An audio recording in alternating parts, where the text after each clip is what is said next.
بسم اللہ الرحمن الرحیم۔ حضرات و خواتین، آپ کے علم میں ہے کہ ہر ماہ کے دوسرے اتوار کو القرآن کورسز نیٹ ورک پاکستان کے زیر اہتمام یہاں القرآن کورسز سینٹر بہادر آباد میں فکری و اصلاحی موضوعات پر درس قرآن و حدیث کا انعقاد کیا جاتا ہے، اور درس قرآن دینے کے لیے ہم ممتاز علماء اکرام، جید علماء اکرام کو مدعو کرتے ہیں۔ آج کے ہمارے اس درس قرآن کا موضوع سنت و بدعت کے درمیان امتیاز کے واضح اصول ہے، اور آج کے مدرس جناب مفتی محمد حسین خلیل صاحب دامت برکاتہم ہیں۔ جناب مفتی صاحب جامعۃ الرشید احسن آباد میں مفتی اور استاد الحدیث ہیں۔ میں حضرت مفتی صاحب سے گزارش کروں گا کہ مذکورہ موضوع پر درس قرآن و حدیث کا آغاز فرمائیں۔ جزاکم اللہ۔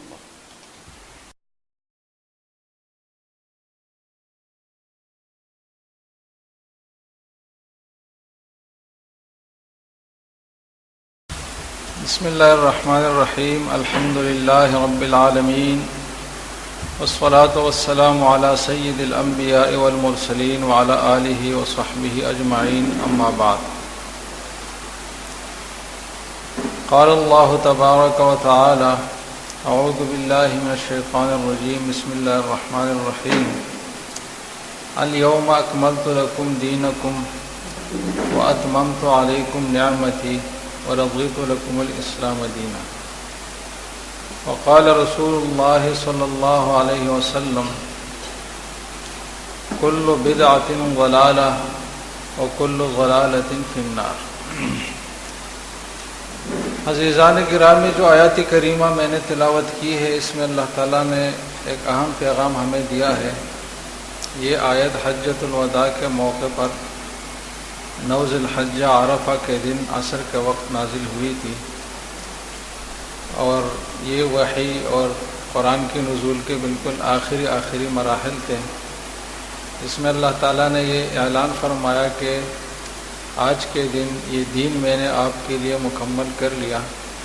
اور میری جو نعمت آپ کی طرف آنا تھی وہ نعمت مکمل ہو کر آپ کی طرف آ چکی ہے، اور آئندہ آپ کے لیے زندگی گزارنے کے لیے میں نے اسلام کے دین کو منتخب کیا ہے اور پسند کیا ہے، لہٰذا آپ اس دین کے مطابق ہی اپنی زندگی گزارے اور اس نعمت کی قدر کرے جو اللہ کی طرف سے یہ دین کیا چیز ہے، اور پھر اس دین میں کیا بات پیش آتی ہے جس کو بدعت کہا جائے۔ تو بدعت کیا چیز ہے اور بدعت کے مقابلے میں سنت کیا چیز ہے، ان دونوں کا ڈیفینیشن اور تعریف کے لحاظ سے آپس میں فرق کیا ہے، پھر عملی لحاظ سے اور عملی زندگی میں ہم ان دونوں کا فرق کیسے کریں گے، پھر بدعت کے تعارف میں اس کی قسمیں کتنی ہے اور ہر ایک قسم کا کیا حکم ہے، پھر جو عبادات ہم ادا کرتے ہیں شب و روز، ان عبادات میں کیا کیا چیز ایسی ہو سکتی ہے جس کی وجہ سے وہ عبادت سے نکل کر بدعت کے زمرے میں شامل ہو جائے، اور پھر آخر میں یہ بات عرض کریں گے کہ ایک چیز کے بارے میں اگر اشتباہ ہو کہ یہ سنت ہے یا بدعت ہے، جائز ہے ناجائز ہے، تو اس صورتحال میں کیا رویہ ہونا چاہیے، کیا طرز عمل ہونا چاہیے، کیا ہدایات ہے ہمارے لیے۔ سب سے پہلی جو بات ہے اس کو ہم لے لیتے ہیں کہ سنت کی اہمیت اور حجیت۔ تو جو آیت کریمہ میں نے تلاوت کی ہے، اس آیت میں جس دین کی تکمیل کا پیغام دیا گیا ہے، اس دین کی تکمیل کا مطلب یہ ہے کہ اس دین میں باہر سے کسی چیز ملانے کی ضرورت نہیں۔ علماء کرام نے اس آیت کی تشریح میں فرمایا ہے، امام مالک رحمہ اللہ تعالیٰ کے ایک مشہور فرمان ہے جو علامہ شاطبی رحمہ اللہ نے الاعتصام میں نقل کیا ہے۔ انہوں نے فرمایا ہے کہ من ابتدع فی الاسلام بدعۃ ویراها حسنۃ فقد زعم ان محمدا صلی اللہ علیہ وسلم خان الرسالہ لأن اللہ تعالی یقول اليوم اکملت لکم دینکم فما لم یکن یومئذ دینا فلا یکون اليوم دینا۔ امام مالک فرماتے ہیں کہ دین کی تکمیل کا مطلب اور اس آیت کا مطلب یہ ہے کہ دین میں وہ چیزیں جو ثواب کی حیثیت سے کی جائے اور جس کو باعث ثواب سمجھا جائے، جس کے بارے میں یہ سمجھا جائے کہ یہ انسان کو اپنے رب کے قریب کر لیتا ہے، تو ایسی چیزوں کا بیان ہو چکا ہے، اور یہ بیان کوئی پیغمبر ہی کر سکتا ہے اور وحی کے ذریعے ہی یہ معلوم ہو سکتا ہے، اور یہ ساری چیزیں ہو چکی ہیں۔ تو اس کے بعد بھی اگر کوئی آدمی دین میں کوئی ایسی بات نکالتا ہے جس کو وہ باعث ثواب سمجھے جب کہ وہ قرآن و حدیث میں نہ ہو، تو فقط زعم ان محمد صلی اللہ علیہ وسلم خان الرسالہ، اس شخص کا یہ خیال ہے گویا کہ نعوذ باللہ کہ حضور صلی اللہ علیہ وسلم نے اپنے پیغام میں کمی کی ہے اور انہوں نے پورا پیغام نہیں پہنچایا، کیونکہ اس آدمی کے لیے اگر حضور کی تعلیمات کامل مکمل ہوتی تو اس کے بعد پھر یہ نئی چیزیں ایجاد کرنے کی طرف نہ جاتا، لیکن جب یہ نئی چیزوں کی ضرورت محسوس کر رہا ہے ثواب کے حصول کے لیے، اور اس کا خیال ہے کہ ثواب کے حاصل ہونے کے پورے طریقے وہ نہیں تھے جو حضور نے ہمیں دیے ہیں، بلکہ اور بھی کچھ طریقے ہیں، تو یہ اپنے اس عمل سے یہ گواہی دے رہا ہے کہ حضور نے اپنے پیغام پہنچانے میں کمی کی ہے اور پورا پیغام ہمیں نہیں پہنچایا۔ تو یہ کتنی خطرناک بات ہے۔ پھر ساتھ فرمایا کہ فما لم یکن یومئذ دینا فلا یکون اليوم دینا، جو چیز اس دن دین نہیں تھی حضور کے زمانے میں اور بحیثیت ثواب اور عبادت اس کو اختیار نہیں کیا گیا تھا، تو وہ چیز آج بھی دین نہیں ہو سکتی۔ یہ ممکن نہیں ہے کہ ایک چیز اس زمانے میں ثواب کی حیثیت نہ رکھتی ہو اور آج وہ ثواب والی چیز بن جائے۔ تو یہ اس آیت کے مفہوم میں محدثین اور مجتہدین کا فرمان ہے۔ اسی طرح کی ایک بات حضرت ملا علی قاری رحمہ اللہ سے منقول ہے، ان کی کتاب ہے شرح فقہ اکبر، تو فرماتے ہیں کہ الیوم اکملت لکم دینکم، اس آیت کی روح سے ہم یہ کہہ سکتے ہیں کہ فلا نحتاج فی تکمیلہ الی امر آخر، کہ اس دن کی تکمیل میں ہم کسی اور چیز کے محتاج نہیں ہے، الی امر خارج عن الکتاب والسنہ، ایسی چیز جو قرآن و حدیث سے خارج ہوں۔ اگر اس چیز کی طرف ہم محتاج ہوں گے تو اس کا مطلب یہ ہے کہ قرآن و حدیث مکمل نہیں ہے۔ تو ان دونوں میں سے کوئی ایک ہی بات ہوگی، یا تو قرآن و حدیث کو ناقص ماننا پڑے گا اور یہ تسلیم کرنا پڑے گا کہ حضور اپنا پیغام پورا نہیں پہنچا سکے، نعوذ باللہ، اور اگر یہ تسلیم نہیں ہے تو پھر یہ تسلیم کرنا پڑے گا کہ جو چیزیں بعد میں ایجاد ہوئی ہے ان کی کوئی دینی حیثیت نہیں ہے، وہ گمراہی ہے، وہ کوئی دین کا حصہ نہیں ہے۔ اس لیے تو حدیث میں بدعت کو گمراہی کہا گیا، کل بدعت ضلالہ، کہ ہر قسم کی بدعت یہ گمراہی ہے۔ تو یہ تو اس آیت کی روح سے ایک پیغام جو ہمیں ملتا ہے مسلمانوں کو، اس کی میں نے تھوڑی سی وضاحت کی۔ اس موضوع کو آگے بڑھاتے ہوئے سب سے پہلے ہمیں سنت کی اہمیت سمجھنی چاہیے۔ سنت اس طریقہ کار کو، ان اقوال و افعال کو، ان اعمال اور ان فرامین کو کہا جاتا ہے جو رسول اللہ صلی اللہ علیہ وسلم نے قرآن کی تشریح کے طور پر اور اس امت کو راہ راست پر لانے کے لیے اور اس امت کو ایک مکمل ضابطۂ حیات فراہم کرنے کے لیے جو فرامین دیے تھے اور جو اعمال دیے تھے امت کو، وہ سنت ہے۔ الطریقۃ المسلوکۃ فی الدین، ایسا طریقہ جس کے دین میں چلا ہوا ہونا اور مروج ہونا یہ متعارف ہو، ثابت ہو، قرآن و حدیث میں اس کا ذکر ہو، صحابہ نے اس طرز عمل کو اپنایا ہو، پھر تابعین اس طرز عمل پر چلے ہوں اور ایک واضح راستہ ہو، تو یہ سنت ہے جو حدیث سے اور حضور کی زندگی سے ثابت ہو۔ اب اس کو تھوڑا سا ہم کھول لیتے اس مفہوم کو کہ سنت یہ تو ہے جو ابھی میں نے بتایا کہ حضور کے زبان مبارک سے جو چیزیں ثابت ہو اور ان کی عملی زندگی میں جو چیزیں آئی ہوں وہ سنت ہے، اس شرط کے ساتھ اور اس قید کے ساتھ کہ ان کو ایک عادت اور ایک طبعی تقاضے کے تحت انجام نہ دیا گیا ہو، بلکہ دین کی حیثیت سے اور ثواب کی خاطر ان اعمال کو کیا گیا ہو، کیونکہ حضور کے زمانے میں اور ان کی زندگی میں کچھ چیزیں ایسی بھی تھی جو انہوں نے بشری تقاضے کے تحت، اس زمانے کے عرف و رواج کے تحت اور اپنی انسانی طبعی تقاضوں کے تحت اختیار فرمائی، تو وہ چیزیں عادات کہلاتی ہے جو حضور صلی اللہ علیہ وسلم کے عادات مبارک ہیں۔ تو ان چیزوں میں بھی ان کے اتباع کرنا اور ان کے نقش قدم پر چلنا ایک عاشق کی علامت ہے، لیکن ان کو یہ حیثیت بہرحال حاصل نہیں ہے کہ کوئی چھوڑے گا تو اس کو کوئی گناہ ہوگا یا ثواب میں کمی ہوگی۔ گناہ ہونے کی بات یا ثواب میں کمی کی بات وہاں آتی ہے کہ وہ فرامین اور اعمال اور چیزیں اور کام جو حضور نے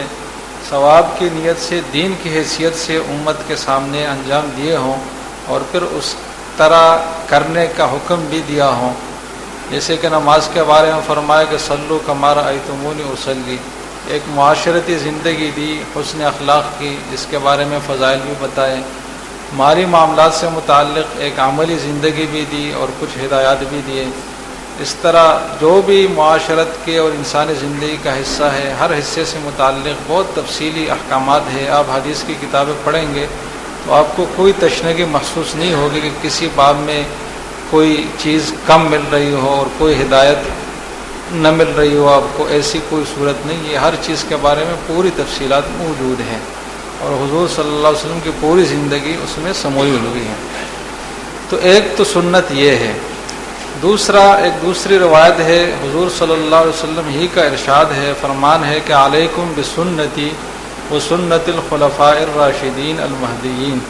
تمسکوا علیہا وعضوا علیہا بالنواجذ، کہ آپ کے اوپر میری سنتوں کے اتباع اور اس کے مطابق چلنا بھی لازم ہے، اور ساتھ خلفائے راشدین کے طریقہ کار کو اپنانا بھی آپ کے اوپر لازم ہے، اور اس کو دانتوں سے مضبوطی سے پکڑو، مطلب مضبوطی سے اس پر عمل کرو کہ وہ آپ کی زندگی سے نکل نہ جائے۔ اور ایک دوسری روایت میں فرمایا کہ خیر القرون قرنی ثم الذین یلونہم ثم الذین یلونہم، کہ بہترین لوگوں میں سے وہ لوگ ہیں جو میرے زمانے میں ہیں، پھر دوسرے درجے میں وہ لوگ ہیں جو ان کے بعد آئیں گے، اور تیسری درجے میں وہ تیسری نسل ہے جو ان کے بعد آئے گی۔ ان تین نسلوں کے لیے اور تین قسم کے لوگوں کے لیے بہتر ہونے کی گواہی دی۔ ان احادیث کی روشنی میں فقہاء اور علماء نے فرمایا ہے کہ خلفائے راشدین کے زمانے میں اور سلف کے زمانے میں، سلف کا مطلب گزرے ہوئے لوگ، تو یہاں گزرے ہوئے لوگوں سے مراد یہ تین طبقات کے، کہ حضور کے زمانے کے لوگ، ان کے بعد اور پھر ان کے بعد، جن کو صحابہ، تابعین اور تبع تابعین کہا جاتا ہے۔ تو ان تین زمانوں میں جو چیز دین کی حیثیت سے اپنائی گئی، رائج ہوئی اور اس کو ثواب سمجھا گیا، اور صحابہ کرام کی اتفاق رائے سے وہ کام ہوا، پھر تابعین کی اتفاق رائے اس پر رہی، اس طرح تبع تابعین کی، تو اس چیز کو بھی ہم دین مانیں گے اور سنت کی حیثیت دیں گے۔ وہ بدعت اور نئی چیز نہیں ہوگی، اس لیے کہ نئی چیز تو وہ ہے جو شرعی دلائل سے باہر ہوں، اور جب حدیث میں یہ بات آئی ہے کہ یہ تین زمانے خیر پر مشتمل ہے، بلائی پر مشتمل ہے، اس میں کوئی شر کا پہلو نہیں ہے، تو مطلب اس میں جو کام ہوئے ہوں گے تو دین ہی کا حصہ ہے، کیونکہ دین اور خیر یہ مترادف چیزیں ہیں۔ تو جب ان تین زمانوں کی گارنٹی حضور نے دے دی تو ان زمانوں میں جو کام انجام دیے گئے ہو ان کو بھی ہم سنت کی حیثیت سے لیں گے۔ اس وجہ سے 20 تراویح جو حضرت عمر رضی اللہ عنہ نے صحابہ کرام کو جمع فرمایا اس پر، اور انہوں نے اس کو باقاعدہ ایک دائمی شکل دے دی کہ ہر مسجد میں سب مقتدی 20 ہی تراویح پڑھے امام، تو اس کو ہم بدعت نہیں کہہ سکتے، اس لیے کہ یہ خلیفہ راشد کا عمل ہے۔ صحابہ کرام نے قرآن کریم کو جمع کیا ایک جگہ، اس کو کتابی شکل دی، اس کو لکھا گیا، پھر احادیث کو بھی اس طرح الگ سے لکھا گیا۔ صحابہ کرام کے زمانے میں ایک طرز حکومت بنائی گئی اور اس کے لیے کچھ اصول وضع کیے گئے۔ ان کے زمانے میں کچھ ایسی باتیں آئی جو قرآن و حدیث میں نہیں تھی، مثلا شراب پینے کی جو سزا تھی، حضرت ابوبکر نے 40 کوڑے لگائے تھے تو حضرت عمر نے 80 کوڑے لگائے، حضرت عثمان رضی اللہ عنہ نے بھی اسی کو برقرار رکھا، اور حضرت علی رضی اللہ عنہ نے بھی ان کے عمل کا حوالہ دے کر فرمایا کہ یہ میرے پیشرو ہے، اگر انہوں نے اس کو جاری رکھا ہے تو یہی دین ہے۔ اس طرح بہت ساری چیزیں جو قرآن و حدیث میں نہیں تھی لیکن صحابہ کرام کے اتفاق رائے ان چیزوں پر ہوئی تو وہ بھی سنت ہے، وہ بھی دین کا حصہ ہے۔ تو یہ چیزیں تو وہ ہے جو دین ہے۔ اب ایک تیسری، چوتھی اور پانچویں چیز بھی وہ ہے جو دین ہے، جو ان سلسلوں سے خارج ہوگا تو پھر وہ بدعت ہوگی۔ اب وہ تیسری چیز کیا ہے کہ امت کا اجماع اور اتفاق ہے کہ کسی بھی زمانے میں امت مسلمہ کے علماء کرام جو اہل اور مستند علماء ہوں، دیندار اور للہیت کے حامل علماء کرام ہوں، تو پوری امت کے علماء کرام جب ایک چیز پر جمع ہو جائے تو اس کو اجماع کہا جاتا ہے، اور اس کے بارے میں قرآن میں بھی اشارات ہے اس کی دلیل ہونے پر، اور حدیث میں تو بہت وضاحت کے ساتھ ہے کہ لا تجتمع امتی علی الضلالہ، کہ میری امت گمراہی پر جمع نہیں ہو سکتی۔ تو امت کا جو اجتماعی ضمیر اور اجتماعی موقف ہوگا وہ بھی دین ہے، اور اس کو اجماع کے نام سے یاد کیا جاتا ہے۔ ایک چوتھی چیز ہے وہ قیاس کہلاتا ہے، جس کے بارے میں یہی بات ہے علماء نے فرمائی ہے کہ قیاس یہ مظہر ہے، مثبت نہیں ہے۔ آپ کو میرے یہ الفاظ سمجھ نہیں آئیں گے لیکن اب سمجھ آ جائیں گے۔ قرآن و حدیث میں اللہ نے ہمیں ایک مکمل ضابط حیات تو دیا ہے، اصول تو دیے ہیں، لیکن ہر جزئی حکم کی تشریح ہوئی نہیں ہے۔ قرآن میں تو بہت کم جزوی احکام بیان ہوئے ہیں، سب سے زیادہ جو احکام بیان ہوئے ہیں تفصیلات کے ساتھ وہ میراث کے احکام ہیں۔ اس کے بعد پھر اخلاقیات سے متعلق جو احکام ہیں وہ ہے، اس کے بعد پھر معاملات سے متعلق ہیں، اور عقائد تو بیان ہوئے ہی ہے، وہ تو قرآن کے بغیر معلوم ہی نہیں ہو سکتے۔ لیکن پھر ان اعمال کی ذیلی تفصیلات قرآن میں بیان نہیں ہوئی تو حدیث میں وہ تفصیلات بیان ہوئی۔ پھر کچھ چیزیں ایسی بھی کہ حدیث میں بھی بیان نہیں ہوئی، مثلا آج کے زمانے کے بہت سارے جدید مسائل ہر باب میں، خواہ وہ معاملات کے ابواب ہو، خواہ وہ طب اور علاج کے مسائل ہو، خواہ وہ معاشرت اور فیملی کے مسائل ہو، خواہ وہ حکومت سازی اور حکومت کے نظم و ضبط اور چلانے کے مسائل ہو، بہت ساری چیزیں نئی ہے جو اس زمانے میں نہیں تھی، اور قرآن و حدیث میں اس کا حکم صراحتاً اور وضاحت کے ساتھ بیان نہیں ہوا۔ لیکن ایسے لوگ اللہ تعالیٰ نے ہر زمانے میں پیدا فرمائے ہیں جو ان جیسے نئے مسائل کا حکم قرآن و حدیث سے نکال سکتے ہیں، اور اس کے نکالنے کا طریقہ یہی ہوتا ہے کہ حدیث اور قرآن کے نص کو اور جو میٹر ہے اس کو پوری طرح وہ سمجھے، پورے ماحول اور لوازمات کے ساتھ وہ سمجھے کہ یہ آیت کس موقع پر نازل ہوئی تھی اور اس آیت کا درست مفہوم اور مطلب کیا ہے۔ پھر جو آیت میں یا نص میں جو حکم بیان ہوا ہو اس حکم کی اصل علت اور وجہ کیا ہے تو وجہ وہ مجتہد معلوم کرتا ہے۔ پھر جو اس کے سامنے صورتحال پیش آئی ہوئی ہوتی ہے تو اس کا موازنہ کرتا ہے اس صورتحال سے جو اس نص میں ہوتی ہے، تو اگر وہ وجہ اور علت یہاں بھی پائی جاتی ہو تو وہ کہتا ہے کہ اس نص میں اور صراحتاً جو حکم قرآن و حدیث میں بیان ہوا تھا وہ حکم یہاں بھی منتقل ہوگا، اس لیے کہ علت اور وجہ دونوں جگہ یکساں ہیں، اور اگر اس میں فرق ہو تو پھر وہ کہتے ہیں کہ اس کا وہ حکم نہیں ہوگا جو وہاں کا ہے۔ یہ ایک طریقہ کار ہے، اس کو قیاس کہا جاتا ہے کہ ایک غیر منصوص چیز کو منصوص یعنی جو نص میں وارد ہے اس پر قیاس کیا جائے علت مشترکہ، ایک مشترک وجہ کی بنیاد پر۔ تو اس قیاس کے نتیجے میں ایک مجتہد جو احکام اخذ کرتا ہے وہ احکام اگرچہ قرآن و حدیث میں موجود نہیں ہے لیکن وہ ظاہری نظر میں موجود نہیں ہے، کہ ظاہری دیکھنے والا پڑھنے والا ان احکام کو وہاں نہیں دیکھتا، لیکن حقیقت میں وہ احکام وہاں موجود ہوتے ہیں کیونکہ وہ اس اصول میں آ رہے ہوتے ہیں۔ تو یہ بھی کوئی نئی چیز نہیں ہے بلکہ یہ اس نص کی تشریح ہے اور اس کے مفہوم کو واضح کرنا ہے اور اس کے مندرجات کو بیان کرنا ہے کہ اس نص میں یہ چیز بھی شامل ہے، تو یہ بھی بدعت نہیں کہلائے گی۔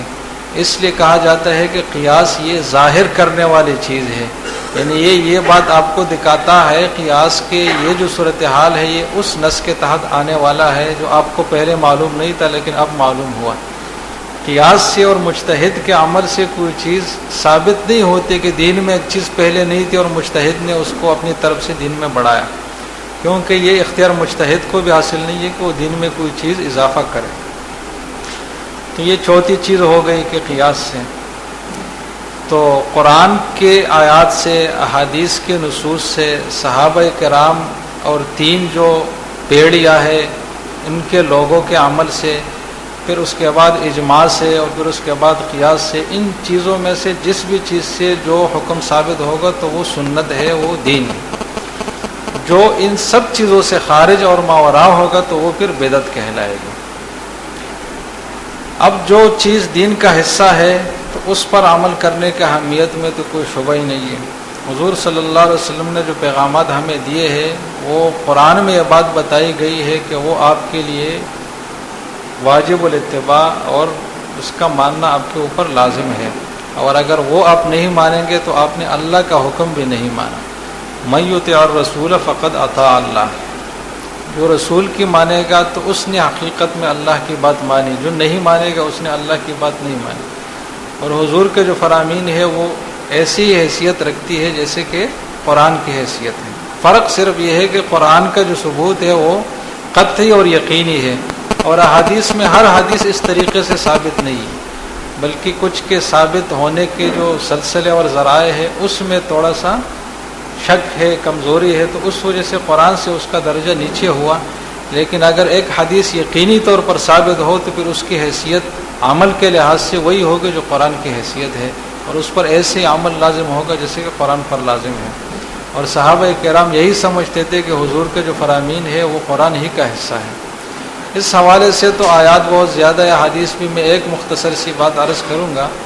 کہ حضرت عبداللہ بن مسعود رضی اللہ تعالیٰ عنہ نے جب یہ بات فرمائی کہ لعن اللہ الواشمات والمستوسمات والنامسات والمتنمسات المتفلجات للحسن المغیرات خلق اللہ، کہ اللہ کی لعنت ہے ان خواتین پر جو چہروں کو اور بدن کو گودنے والی ہے اور گدوانے والی ہے، اور وہ جو چہرے کے بال تکلف کے ساتھ اپنے آپ کو تکلیف دیتے ہوئے چھوٹے چھوٹے بال بھی نکال لیتی ہے حسن بڑھانے کے لیے، اور ان خواتین پر جو اپنے دانتوں میں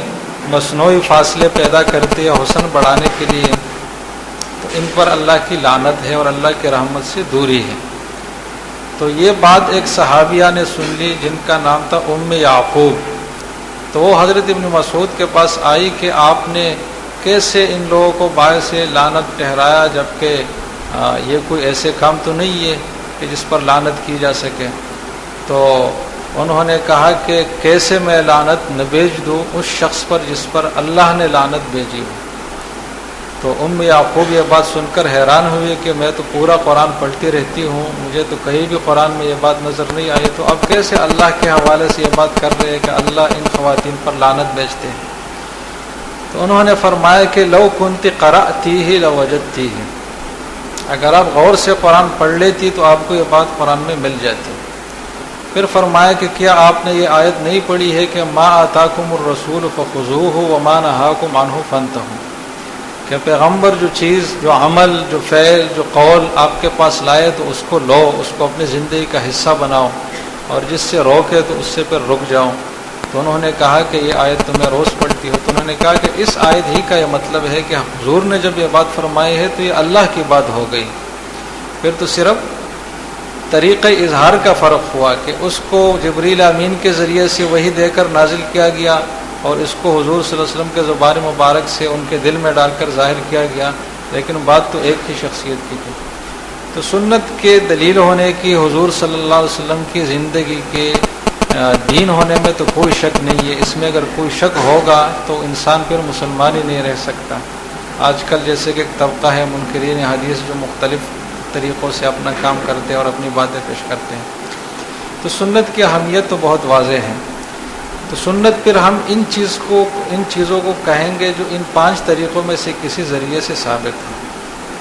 اب اس کے بعد ہم آتے ہیں بدعت کی طرف کہ پھر بدعت کیا چیز ہوگی، اور پھر یہاں ایک زبردست اشتباہ ذہن میں آتا ہے کہ بدعت تو ایک نئی چیز کو کہا جاتا ہے، تو ہماری زندگی تو ساری نہیں ہے، یہ کرسیاں جس پر ہم بیٹھے ہیں، اس طرح کے پنکھے اور لائٹ کا انتظام اور ہمارے کپڑے اور طرز لباس اور گاڑیاں اور جو بھی چیز آپ لے لیں، یہ اس زمانے کی چیز تو نہیں ہے جو حضور کا زمانہ تھا، تو یہ سب چیزیں نئی ہیں۔ تو ان چیزوں کے بارے میں بھی تو کہا جا سکتا ہے کہ یہ حضور کے زمانے میں یہ چیزیں نہیں تھی، لہٰذا یہ نئی اور جدید چیزیں ہیں، لہٰذا یہ بدعت ہیں، کیونکہ بدعت کا معنی ہے ہر نئی چیز۔ تو یہاں یہ بات تھوڑی سی سمجھنے کی ہے کہ بدعت ایک لغوی لحاظ سے ہے، ڈکشنری میننگ کے حوالے سے، اور ایک اصطلاحی لحاظ سے، شرعی لحاظ سے بدعت ہے۔ تو لغوی لحاظ سے تو بدعت ہر نئی چیز کو کہا جاتا ہے، اور یہ جو چیزیں میں نے ذکر کی ان سب کو بدعت اس معنی کے لحاظ سے کہا جا سکتا ہے کہ یہ نئی چیزیں ہیں۔ لیکن جو شرعی اصطلاحی بدعت ہے، جس پر جہنم کی وعید ہے،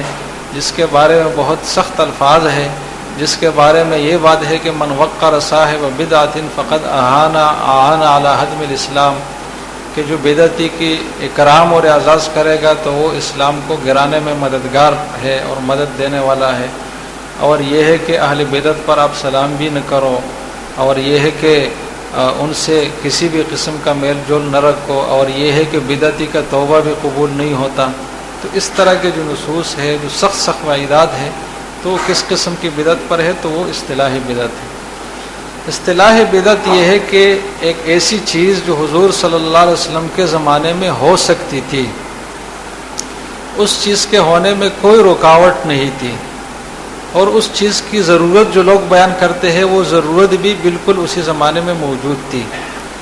لیکن اس ضرورت کے باوجود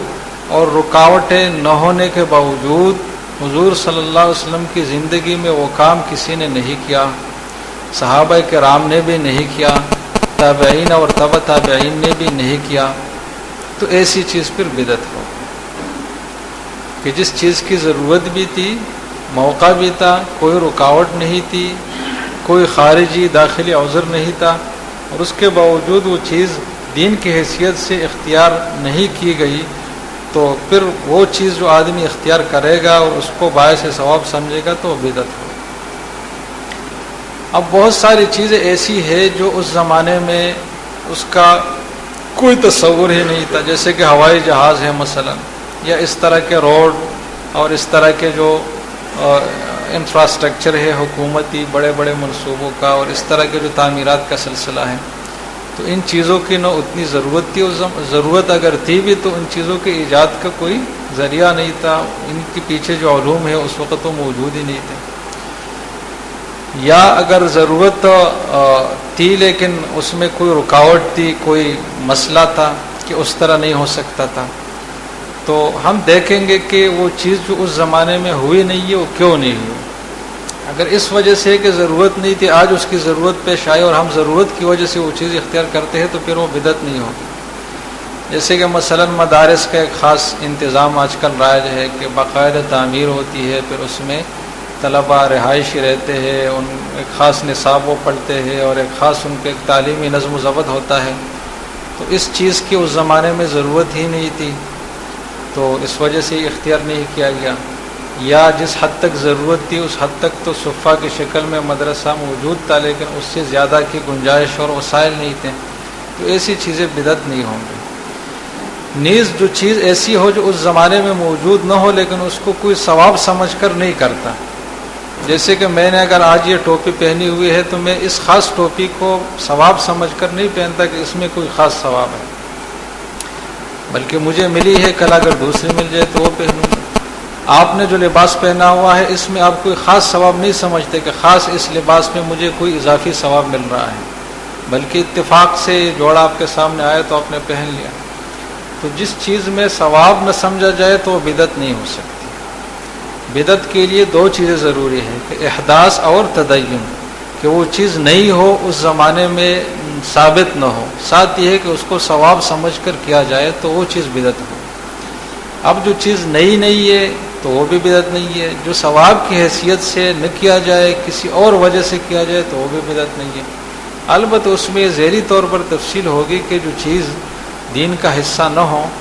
تو اس کو اگر بغیر نیت ثواب کی کیا جائے تو مباح ہے، نہ اس کے کرنے میں ثواب ہے نہ چھوڑنے میں کوئی گناہ ہے، لیکن اگر اس کو لازم سمجھا جائے تو پھر اس سے وہ گناہ بن جاتا ہے،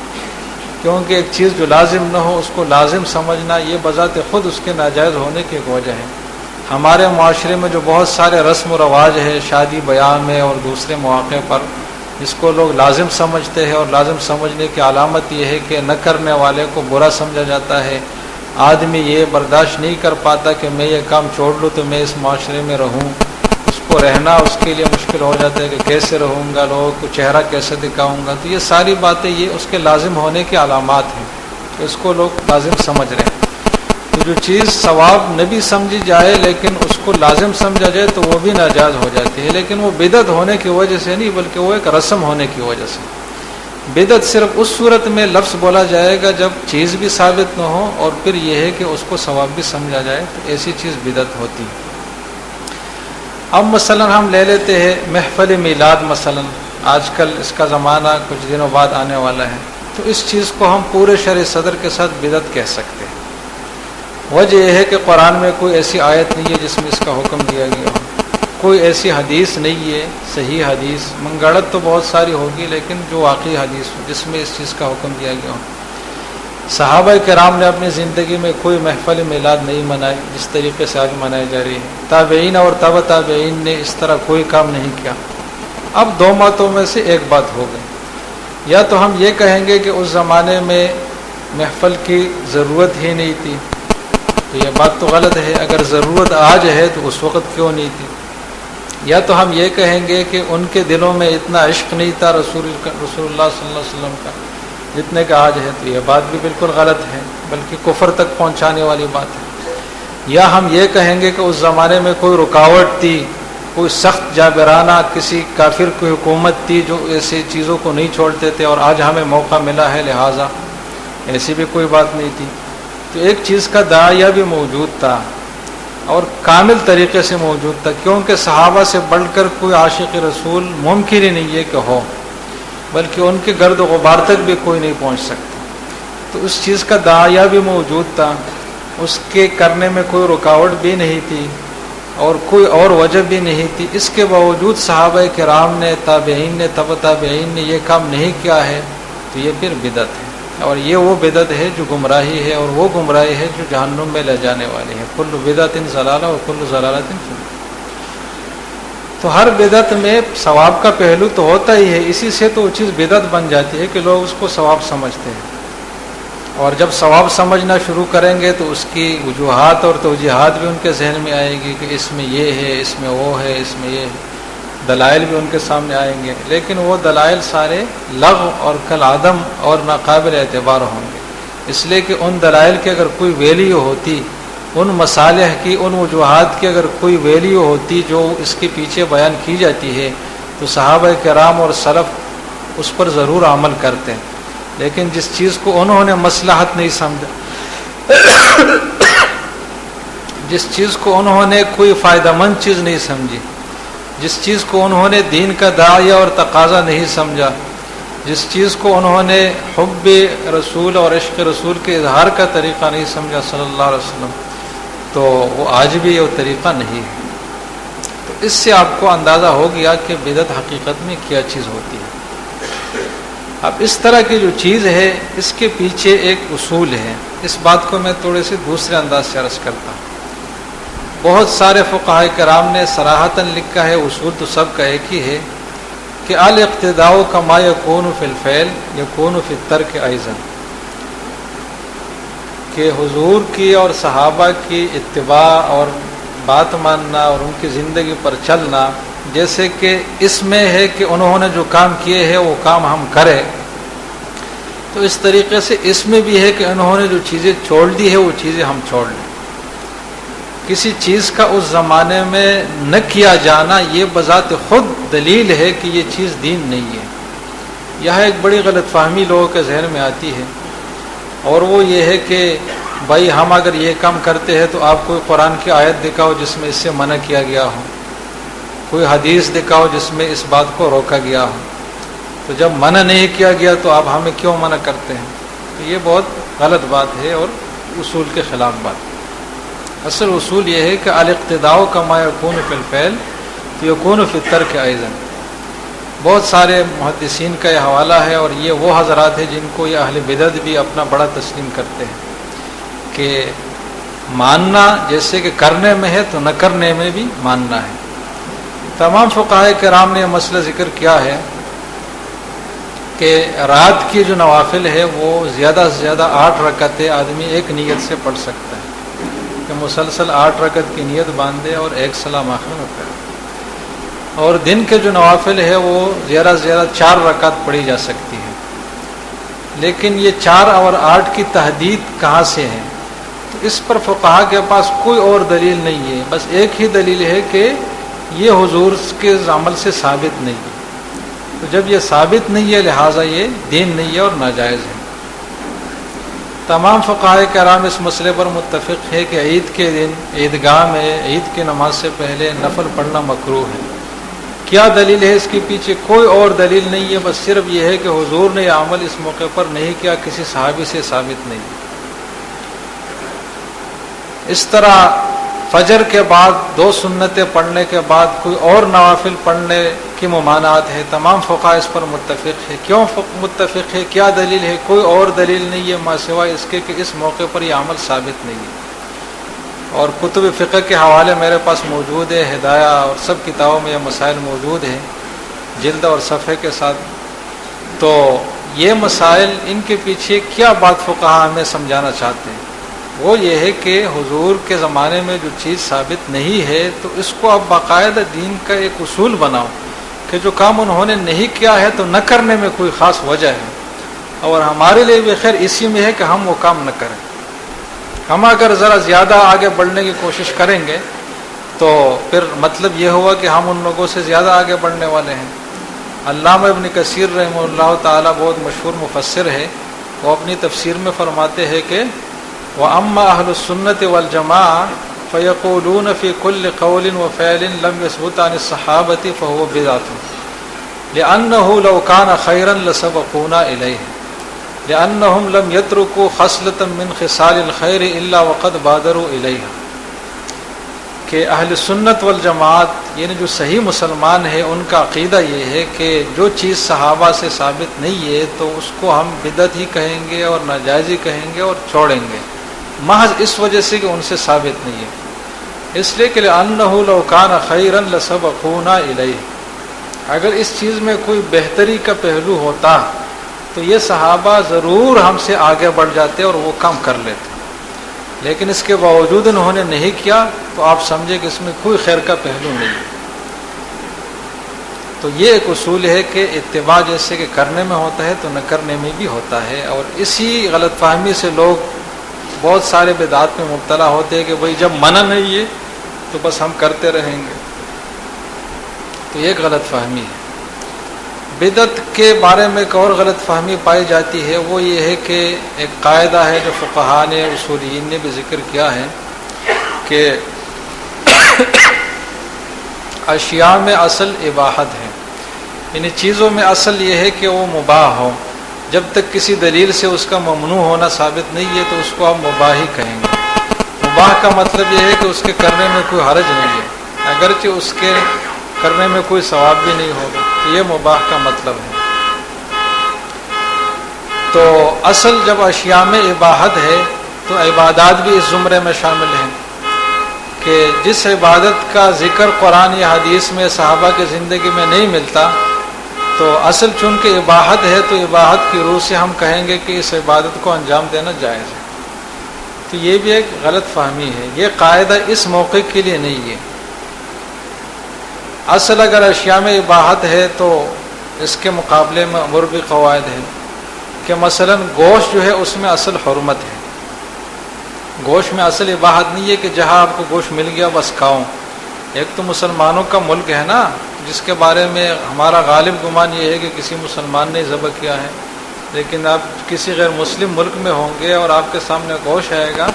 تو آپ یہ ذہن میں نہیں کہہ سکتے کہ اصل تو جواز ہے، لہٰذا جب تک کسی دلیل سے ثابت نہ ہو کہ یہ حرام گوشت ہے تو ہم اس کو جائز ہی سمجھیں گے. یہ بات غلط ہے. گوشت میں اصل حرام ہونا ہے تو جب تک دلیل سے اس کا حلال ہونا ثابت نہ ہو کہ شرعی طریقے پر ذبح ہوا ہے تو اس وقت تک آپ نہیں کھا سکتے اس کو۔ اس طرح الاصل فی الابضاء التحریم، خواتین کے جو معاملات اور خواتین اور مرد کے جو تعلقات ہیں اس میں بھی اصل حرمت ہے، جب تک کسی دلیل سے ثابت نہ ہو کہ اس موقع پر تعلق رکھنا جائز ہو۔ تو اسی طرح الاصل فی المعاملات الاباحہ، کہ مالی جو معاملات اور لین دین ہیں اس میں اصل اباحت ہے۔ تو یہ قاعدہ وہاں کے لیے ہے کہ جو مالی معاملات ہم کرتے، خرید و فروخت کے، اجارے کے اور دوسرے جو معاملات ہیں، تو ہر معاملہ جائز ہوگا الا یہ کہ اس کے ناجائز ہونے کی کوئی وجہ پائی جائے۔ تو جائز ہونے کے لیے وہاں دلیل کی ضرورت نہیں ہوگی، جائز ہونا تو اصل ہے اس میں، ناجائز ہونے کے لیے دلیل کی ضرورت ہوگی۔ لیکن جو عبادات کا سلسلہ ہے جس میں بندہ یہ طے کر لیتا ہے کہ اپنے رب کے ساتھ میں کس طریقے سے مربوط ہو سکتا ہوں اور اپنے رب سے میرا تعلق کیسے بڑھ سکتا ہے، جو عبادات ہے، تو الاصل فی العبادات التوقیف یا التوقف۔ عبادات میں اصل اباحت نہیں ہے بلکہ توقف ہے، کہ جس چیز کے بارے میں دلیل سے ثابت نہ ہو تو اس کو اب عبادت نہیں سمجھ سکتے، اس میں آپ توقف کریں گے، روکیں گے اپنے آپ کو، نہ تو اس کو یہ کہیں گے کہ یہ ناجائز ہے اور نہ یہ کہیں گے کہ یہ عبادت اور باعث ثواب ہے، اس کو اپنی زندگی کا حصہ نہیں بنائیں گے، توقف کریں گے۔ تو عبادات میں اصل اباحت نہیں ہے، ورنہ پھر تو کوئی کہہ سکتا ہے کہ بھائی 5 نمازوں کے ساتھ میں ایک چھٹی نماز بھی رائج کر لیتا ہوں، جماعت میں 5 نمازیں مسجد میں ہوتی ہے تو ایک چھٹی نماز بھی ہم شروع کر لیتے ہیں، خصوصاً جب چھٹیوں کے دن ہوں، جب سب لوگ فارغ ہوں، کیونکہ اصل اباحت ہے اور چھٹی نماز کی کوئی رکاوٹ نہیں ہے، کوئی منع نہیں ہے، لہٰذا ہم 6 نمازیں شروع کریں گے۔ تو اگر یہ قاعدہ ہے تو کوئی یہ بھی کہہ سکتا ہے، تو یہ بات کتنی غلط بات ہے جس کو ہر مسلمان سمجھتے کہ غلط بات ہے۔ تو یہ غلط کیوں ہے؟ وجہ یہ ہے کہ یہاں کے لیے یہ قاعدہ ہے نہیں اس طرح سے، بلکہ یہ قاعدہ معاملات کے لیے ہے، جس کو غلط فہمی میں یا غلطی دلانے کے لیے تاکہ لوگوں کو گمراہ کیا جائے اس جگہ فٹ کیا گیا ہے۔ ایک اور بھی غلط فہمی لوگوں کے ذہن میں پائی جاتی ہے اور وہ ایک حدیث کی بنیاد پر ہے۔ حدیث ہے رسول اللہ صلی اللہ علیہ وسلم کا فرمان ہے کہ من احدث فی امرنا ھذا ما لیس منہ فہو رد، کہ جس نے اس دین میں وہ چیز ایجاد کر لی کہ جو اس دین کا حصہ نہیں ہے تو وہ مردود ہے، وہ دین نہیں ہے، اس کو اس کے منہ پر پھینکا جائے گا اور رد کیا جائے گا۔ تو اس سے بعض لوگ یہ مطلب سمجھ لیتے ہیں کہ دین میں نہ ہونے کا مطلب یہ ہے کہ دین میں اس سے منع آیا ہو، باقاعدہ دین میں اس سے روکا گیا ہو۔ اگر روکا گیا نہیں ہے تو وہ اس حدیث کے تحت نہیں آ رہا اور وہ چیز جائز ہے، تو یہ بات بھی غلط ہے۔ حدیث کے جو الفاظ ہیں اس پر آپ سوچیں، آپ کو اگر ترجمہ اس کا سنایا جائے تو آپ خود اس کا مطلب نکال سکتے ہیں کہ جس نے ایسی چیز اس دین میں ایجاد کر لی جو اس دین میں پہلے سے شامل نہ ہو تو وہ مردود ہے۔ تو اس کا مطلب یہی ہے کہ اس دین میں وہ چیز پہلے سے اس پر کوئی بات ہی نہیں ہوئی، نہ اس سے منع کیا گیا ہے، نہ اس کے بارے میں کوئی ترغیب آئی ہے، ایک نئی چیز ہے اور اس کو ایک آدمی ایجاد کرتا ہے تو یہ مردود ہے۔ اب دیکھیں جس چیز سے روکا گیا ہو، منع کیا گیا ہو، تو اس کے بارے میں تو ہم نہیں کہہ سکتے کہ یہ ایسی چیز ہے جس کا دین میں پہلے سے تذکرہ نہیں ہوا، اس کا تذکرہ تو ہوا ہے اور اس کو منع کیا گیا ہے، تو وہ تو مسکوت عن ہو، ایسی چیز نہیں ہے جس کا تذکرہ نہ ہوا ہو۔ اس حدیث میں جو بات بیان ہوئے وہ یہ ہے کہ اس چیز کا تذکرہ ہی نہ ہو، نہ منع میں کہ نہیں کرنا اور نہ کرنے سے متعلق کہ اس کو کرنا ہے، تو ایسی چیز جب ایجاد کرے گا تو وہ بدعت ہوگا۔ لہٰذا اس حدیث کا جو یہ مطلب بعض لوگ لیتے ہیں کہ اس سے مراد وہ چیزیں ہیں جس نے شریعت نے اس کو روکا ہو، اس سے منع کیا ہو، اور جس چیز سے منع نہ کیا ہو تو اس کی ایجاد کرنے میں کوئی حرج نہیں ہے، تو یہ مفہوم اس حدیث کا لینا غلط ہے۔ اس لیے کہ جو چیز منع ہے تو وہ تو منع ہونے کی وجہ سے ہم نہیں کریں گے، تو اس کے لیے اس حدیث سے استدلال کی کیا ضرورت ہے؟ اس حدیث سے تو وہ چیزیں ممنوع قرار پائیں گی جس کا ذکر تو ہونا، ثبوت تو ہونا، اور اس کو دین سمجھ کر اور عبادت سمجھ کر کیا جائے۔ اس لیے اس روایت کے دوسرے طریقوں میں ہے کہ لیس علیہ دیننا، ایسی چیز جو ہمارے دین میں ثابت نہ ہو، اس کا لغوی جو معنی بنتا ہے اس جملے کا، اس میں یہ ہے کہ دین میں ثابت نہ ہو تو پھر وہ رد ہے اور مردود ہے۔ اور اسی وجہ سے صحابہ کرام کا طرز عمل اگر ہم دیکھیں گے تو انہوں نے ان چیزوں کو روکا جو انہوں نے حضور کے زمانے میں نہیں دیکھی تھی. حضرت عبداللہ بن مسعود رضی اللہ عنہ کے واقعات بہت مشہور ہے اس حوالے سے. حضرت عبداللہ بن عباس اور ابن عمر رضی اللہ عنہ کی بھی ہے کہ انہوں نے چند لوگوں کو دیکھا کہ وہ مسجد میں جمع ہوئے تھے اور ایک آدمی ان کا لیڈر تھا اور وہ ان کو کہہ رہا تھا کہ بھائی 100 مرتبہ تسبیح پڑھو. تو کنکریوں سے گنتے گنتے 100 تسبیح پوری کرتے تھے. پھر وہ حکم دیتا کہ 100 مرتبہ تکبیر پڑھو, پھر حکم دیتا کہ 100 مرتبہ لا الہ الا اللہ پڑھو. اس طریقے سے انہوں نے طریقہ شروع کیا تھا. تو حضرت ابن مسعود نے جب ان کو دیکھا تو ان کو مسجد سے بگایا اور پتھر بھی ان کے پیچھے پھینکے, اور ساتھ یہ بھی فرمایا کہ حضور کے کا کفن اب تک میلا نہیں ہوا. اس زمانے میں لوگوں نے جو کپڑے پہنے ہوئے تھے وہ کپڑے اب تک پرانے ہی نہیں ہوئے, اور وہ برتن جو اس زمانے میں تھے وہ اب تک زیر استعمال ہے. بہت قریبی زمانہ ہے. اور لقد جئتم ببدعۃ ظلماء, تم لوگوں نے تاریک بدعت ایجاد کی, تو نکلو یہاں سے. آپ لوگ ما اراکم الا مبتدعین, میں آپ کو مبتدع ہی سمجھتا ہوں کہ دین میں تم لوگوں نے ایجادات شروع کی ہیں. اب ان لوگوں کے سامن کو دیکھا جائے تو اس میں ناجائز ہونے کی کوئی بات نہیں تھی. ذکر ہی کر رہے تھے 100 مرتبہ ایک خاص طریقے سے, لیکن یہ طریقہ حدیث سے ثابت نہیں تھا, حضور کی زندگی میں نہیں تھا. اور وہ لوگ اس طریقے کو بذات خود ایک فضیلت والا طریقہ سمجھ کر, اس میں الگ سا ایک ثواب سمجھ کر اس کے لیے جمع ہوئے تھے.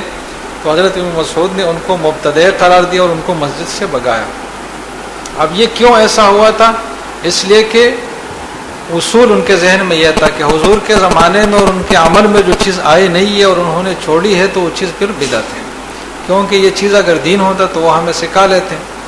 تو پیچھے جو اصول ہے وہ ایک ہی. تو یہ بھی غلط فہمی پائی جاتی ہے کہ اس حدیث کی روح سے بعض بدعات کو جائز ماننے کی اور بتانے کی کوشش کی جاتی ہے. بدعت جیسے کہ یہ ہے کہ کوئی چیز جب اس زمانے میں ثابت ہی نہیں تھی تو اس کو بالکل ایک نئی چیز ایجاد کی جائے, تو بدعت کی ایک اور قسم بھی ہے. اس بدعت کو جو بالکل ہی اس کا وجود ہی نہ ہو, سرے سے بالکل ایک نئی چیز ایجاد کی جائے, وہ تو بدعت حقیقیہ ہے. جیسے کہ قبروں پر یہ گنبدیں بنانا اور یہ تعمیرات کرنا اور یہ چادریں چڑھانا اور یہ پھول چڑھانا, یہ جو چیزیں ہیں یہ صحابہ کے زمانے میں اور دین کا جو زمانہ تھا جس میں دین تشکیل پا رہا تھا, اس کی چیزیں مکمل ہو رہی تھی. اس زمانے میں یہ چیز بالکل نہیں تھی, بلکہ اس کے برعکس حکم موجود ہے کہ جب کوئی قبر اونچی ہو تو اس کو باقی قبروں کے برابر کیا جائے, اور کوئی قبے مبے بنے ہو تو اس کو گرا دیا جائے. حضرت علی رضی اللہ تعالیٰ عنہ کو اس مقصد کے لیے حضور نے بھیجا تھا, باقاعدہ تشکیل کی تھی. اس کے برخلاف حکم موجود ہے. اب اس کو اگر کوئی ثواب سمجھے گا کہ یہ بہت بڑی ثواب کی بات ہے کہ فلان ولی کی قبر پر ہم ایک بہت بڑا مقبرہ بنایا, وہاں بہت گنبد بنایا اور وہاں چادریں چڑھائے, تو یہ حقیقی بدعت ہے. یعنی ایسی چیز جس کا سرے سے ثبوت ہی نہیں ہے. بدعت کی ایک دوسری قسم ہے جس کو بدعت اضافیہ کہا جاتا ہے, کہ وہ چیز اصل عمل تو ثابت ہے لیکن اس میں کچھ اضافی قیودات اور اضافی باتیں ملائی گئی ہے جس کی وجہ سے وہ ایک نئی چیز بن گئی ہے. جیسے کہ دعا کی بہت بڑی فضیلت ہے, قرآن میں بھی ہے, حدیث میں بھی ہے, لیکن بعض خاص مواقع پر دعا حضور کی زندگی اور صحابہ کی زندگی میں ثابت نہیں ہے. مثلا یہ ثابت نہیں ہے کہ صحابہ کرام نمازوں کے بعد جو سنتیں ہیں ان سے فارغ ہو کر سب انتظار میں رہتے تھے کہ ایک اجتماعی دعا کرے, اور پھر اجتماعی دعا ہی ہوتی تھی اور اس کے بعد لوگ اپنے گھروں کو جاتے تھے. اب نفس دعا تو ثابت ہے, لیکن اس خاص موقع پر اس کے لیے جمع ہونا, باقاعدہ انتظار کرنا, اور پھر امام کے ساتھ یکجاں ہو کر دعا مانگنا, اس کے ہاتھوں کے اٹھانے کے ساتھ اپنے ہاتھ اٹھانا, جب وہ ہاتھ گرایا تو پھر دعا سے فارغ ہونا, اس طریقے سے اجتماعی کیفیت سے یہ دعا یہ حضور اور صحابہ اور تابعین اور تبع تابعین کے زمانے میں نہیں تھی. تو اس کو اضافی بدعت کہا جاتا ہے کہ اس کا اصل تو ثابت ہے کہ شریعت کا حکم ہے کہ کسی بھی موقع پر دعا مانگی جائے, کی جائے, اور لوگ اگر جمع ہے تو اجتماعی دعا بھی کی جائے, لیکن اس خاص موقع پر اس کے لیے اہتمام کرنا یہ بدعت اس لیے ہے کہ یہ اس زمانے میں ثابت نہیں ہے. اور اگر اس میں کوئی خیر کا پہلو ہوتا, کوئی ثواب کی بات ہوتی تو صحابہ اس بات کو ضرور کرتے, کیونکہ وہ خیر کے کاموں میں ہم سے بہت آگے تھے۔ اس طرح یہ ایصال ثواب کے آج کل بہت سارے جو طریقے رائج ہے کہ تیسرے دن ایک خاص دعوت کی جاتی ہے، پھر ہفتے کے بعد، پھر 40 دن کے بعد، اور پھر ربیع الاول میں جو ایصال ثواب کا خاص ایک اہتمام ہوتا ہے۔ تو یہ چیزیں بھی بدعت ہے، ناجائز ہے، اس معنی میں کہ اصل ایصال ثواب تو ثابت ہے کہ کسی مردے کو اپنے عمل کا خیر کوئی پہنچائے، لیکن اس خاص دن کی تخصیص یہ ثابت نہیں ہے۔ تو کسی عبادت میں جب کوئی تخصیص ثابت نہ ہو اور اس تخصیص کو بعد میں اس میں ڈالا جائے، کوئی خاص بات اس میں بڑھائی جائے کہ اس خاص وقت میں یہ کام کرنا ہے، اس سے پہلے بھی نہیں کرنا، اس کے بعد بھی نہیں کرنا، تو اس سے بھی وہ چیز بدعت بن جاتی ہے۔ تو یہ بھی بڑی اہم بات ہے۔ جیسے کہ ایک حدیث میں ہے کہ لا تختصوا لیلۃ الجمعہ بقیام بین اللیالی ولا یوم الجمعہ بصیام من بین الایام، کہ آپ جمعہ کی رات کو تہجد اور عبادت کے لیے خاص نہ کرے کہ باقی دنوں میں تو نہیں، یہ صرف اس رات آپ خاص اہتمام کرتے ہیں الارم لگا کر کہ آج ضرور تہجد پڑھ لیں اس لیے کہ جمعہ کی رات ہے، یا کسی اور دن آپ روزے کا اہتمام نہیں کرتے لیکن خاص جمعے کو ٹارگٹ کر کے آپ روزے کا اہتمام کرتے ہیں، تو اس سے منع کیا گیا۔ منع اس لیے کیا گیا کہ روزہ تو ایک عبادت ہے، کسی بھی دن میں آدمی رکھے اس کا ثواب ملتا ہے، اس میں تو کوئی خرابی نہیں ہے، لیکن خرابی اس تخصیص میں ہے کہ آپ نے اس دن کے ساتھ اس کو خاص کیوں کیا۔ تو یہ بڑا اہم اصول ہے کہ جو چیز جس طریقے سے ثابت ہے اس طریقے سے کیا جائے۔ اب دعا ہے، ایصال ثواب ہے، قبروں کی زیارتیں ہیں، یہ کسی بھی وقت آدمی اپنی سہولت کے خاطر اور اپنی طبیعت کے تقاضے کے خاطر کر لے تو کوئی حرج نہیں ہے، لیکن اس کے لیے باقاعدہ جب کوئی وقت خاص کیا جائے اور اس میں باقاعدہ ایک اضافی ثواب سمجھا جائے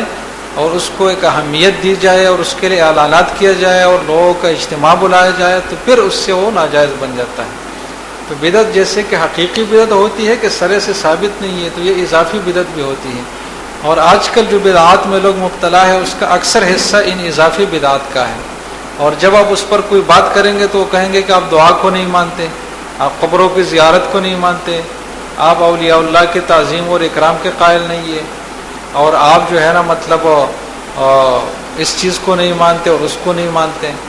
تو یہ غلط طرز عمل ہے اور غلط جواب ہے جو ان کی طرف سے مل رہا ہے۔ ان چیزوں کو ہم مانتے لیکن اس طریقے سے مانتے جس طریقے سے ثابت ہے۔ آپ کے جو منگڑت اضافات ہے اور جو تخصیصات ہیں اس کو ہم نہیں مانتے،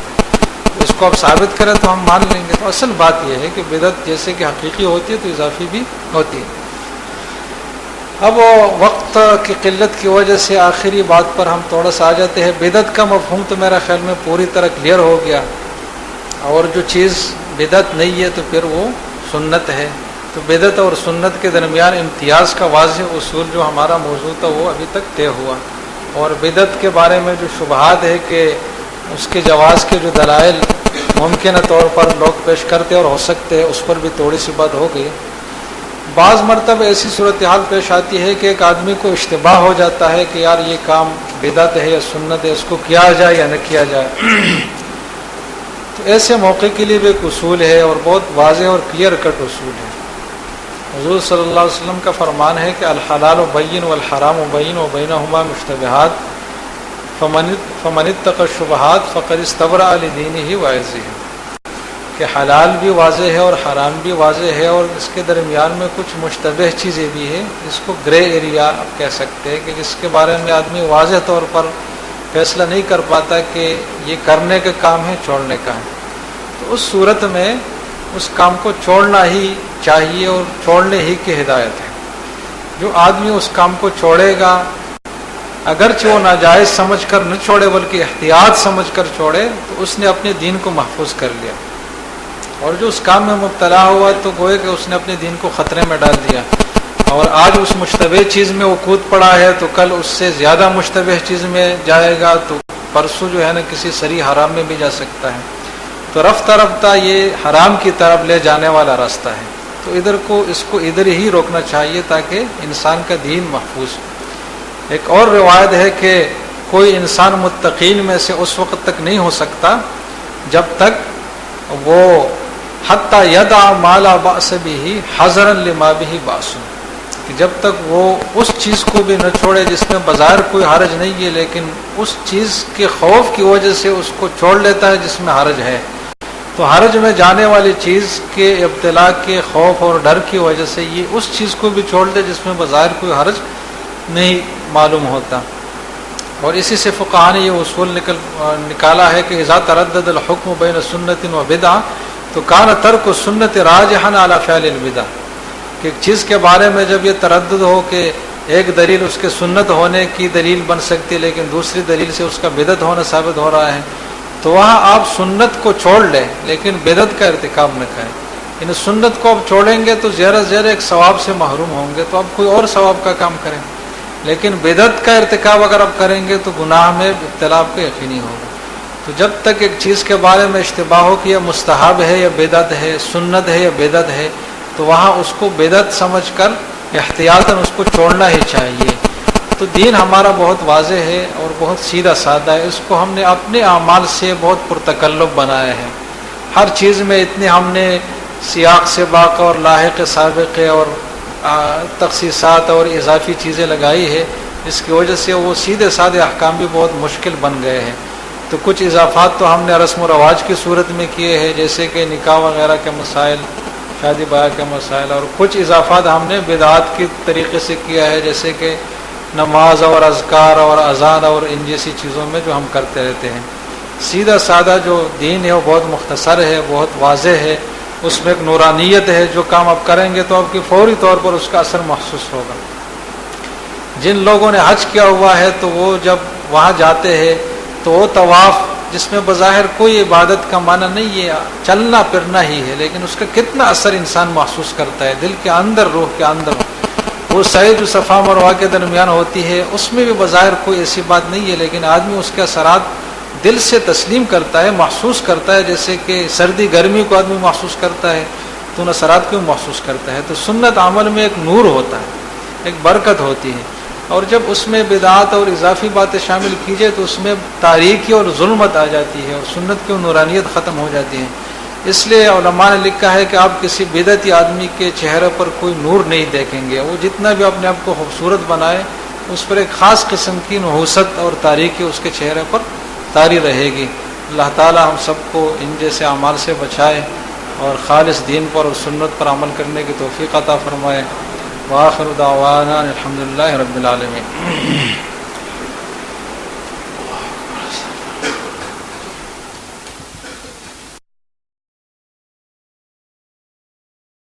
جزاکم اللہ. چند اعلانات سن لیں. پچھلے ہفتے اتوار کو گلے بہار لان میں ایک سیمینار ہوا تھا، وراثت اور فیملی بزنس میں شراکت، مسائل اور ان کا حل. اس سیمینار کو الحمدللہ بہت زیادہ پسند کیا گیا تھا اور اس کی آڈیو ریکارڈنگ کے حوالے سے بہت زیادہ تقاضا ہوا تھا. درسقرآن.com جو ویب سائٹ ہے اس پر الحمدللہ یہ سیمینار پورا کا پورا اس میں جو تقاریر ہوئی تھی وہ ساری کی ساری لگا دی گئی ہیں. جو حضرات اور خواتین اب تک جو ہے شامل نہ ہونے کی وجہ سے سن نہ سکے، یا جو حضرات اور خواتین شریک ہوئے تھے لیکن دوسری مرتبہ بھی سننا چاہتے ہیں، تو درسقرآن.com پر جا کر اس کی آڈیو ریکارڈنگ سن سکتے ہیں. انشاءاللہ تعالی اگلا ماہانہ درس قرآن و حدیث اتوار 13 دسمبر 11:30 بجے دن یہاں القرآن کورسز سینٹر میں منعقد کیا جائے گا. اور ہر ماہ کی تیسری جمعرات کو یہاں القرآن کورسز سینٹر بہادر آباد میں خواتین کے لیے درس قرآن و حدیث کا انعقاد کیا جاتا ہے سپہر 3:30 سے 4:30 بجے تک. اور اس بار کا موضوع ہے غصے کا علاج قرآن و حدیث کی روشنی میں. تمام خواتین سے شرکت کی درخواست ہے. رشید بھائی کی والدہ کی مغفرت کے لیے دعا کرنی ہے. کچھ حضرات بیمار ہیں، صدیق بھائی، امتیاز بھائی، ان کی صحت کے لیے دعا کرنی ہے. اور اس کے علاوہ آسان ترجمہ قرآن کا پاکٹ سائز ایڈیشن جو ہے وہ وہاں یہاں باہر جو ہے پاکٹ سائز ایڈیشن اور گفٹ ایڈیشن موجود ہے. جو حضرات اور خواتین لینا چاہیں وہ لے سکتے ہیں. میں حضرت مفتی صاحب سے دعا کی درخواست کروں گا اور سنت و بدعت کے اس موضوع کے حوالے سے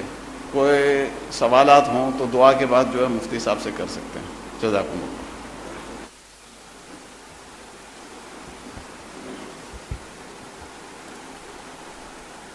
اللهم صل على محمد وعلى آل محمد كما صليت على إبراهيم وعلى آل إبراهيم إنك حميد مجيد. اللهم ربنا آتنا في الدنيا حسنة وفي الآخرة حسنة وقنا عذاب النار. اللهم أرنا الحق حقا وارزقنا اتباعه وأرنا الباطل باطلا وارزقنا اجتنابه. اللهم ألهمنا مراشد أمورنا وأعذنا من شرور أنفسنا وسيئات أعمالنا. ربنا ظلمنا أنفسنا وإن لم تغفر لنا وترحمنا لنكونن من الخاسرين. ربنا اغفر لنا ذنوبنا وكفر عنا سيئاتنا وتوفنا مع الأبرار. وصلى الله تعالى على خير خلقه محمد وعلى آله وصحبه أجمعين برحمتك يا رحمن.